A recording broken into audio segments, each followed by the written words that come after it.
Magandang hapon mga kabay. So meron pa akong estimate dito. 39533. Ang model nito mga kabay ay KX 1800 ng DeWalt. Nangingitim na naman yung cellphone ko. Yung bumalik.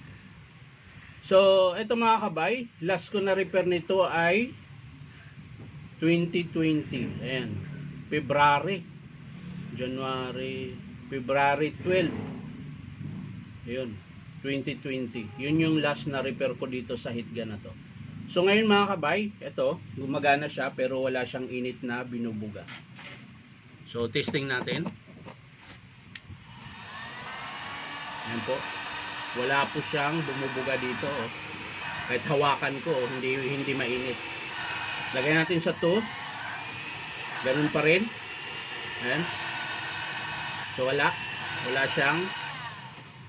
siyang baga. Ayan, hindi siya nag-iinit. So, tingnan natin mga kabay, buksan natin.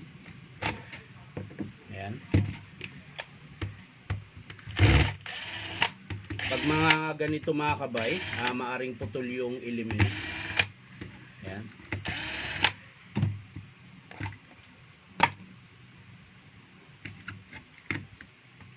So, ayan, ito yung motor niya. So, check din natin yung motor kung mahaba pa po yung carbon brush. So, mga kabay, mahaba pa. So, wala pong problema dito. So, switch, ganun din po. Wala rin problema. So, dito po talaga siya sa kanyang element. Yan. So, tingnan natin kung saan banda na putol. Ayun, ayun. Saan ka ba banda na putol? Aha. Ayan. So, nandun sa gitna. Ayan. Hindi makita mga kabay. Nandun po sa loob. Nasa loob po. Ayun. May putol po siya. May putol. Kaya po siya hindi siya nag-iinit. Ayan po. So, element po yung sira niya mga kabay. Ayan. Check natin yung PCB board niya. Minsan kasi dito din yon pag maluwag. So, wala naman mga kabay. Okay naman yung PCB board. So, dito lang po talaga sa element. So, babalik na lang natin mga kabay. Ang pinaka-estimate ko dito ay yung element niya po. May putol po na sa loob, hindi lang makikita. Ayan. Yung karugtong po dito.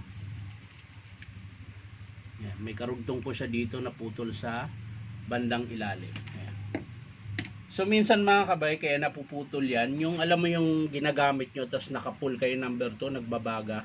Tapos naibagsak nyo ng bahagya o kaya dahan-dahan naman. Minsan kasi napapatid yun dahil nagbabaga yun siya. Minsan nga yung iba pag gumagamit ginaganon. Yung ginaganon tapos nagbabaga. Yun, isa din yung sa dahilan kung ba't napatid. Dapat ang gamit ng mga kabay pag ganun lang. Ganyan. Yan. Huwag mong alugin yung unit. Hindi pwedeng ganun. Yung ginaganon minsan nila. Yan, dapat ganun lang. Habang nagbabaga. Pero kung hangin lang yung binubuga, yung medyo mainit lang, okay lang yun kasi hindi naman siya nagbabaga yung element. Yan. Pero kung meron kayong tinutunaw o kaya pinapatuyo na kung ano man yung pinapatuyo nyo, dapat ganun lang. Yan. Hindi siya pwedeng igaganon. Yan. Yun din po yung dahilan kung bakit napuputol yung element.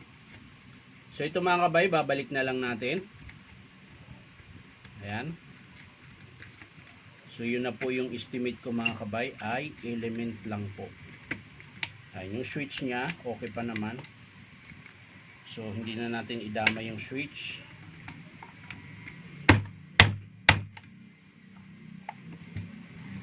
Ayan. Ipitan na lang natin.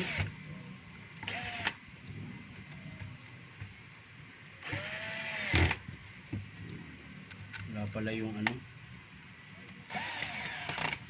Yun.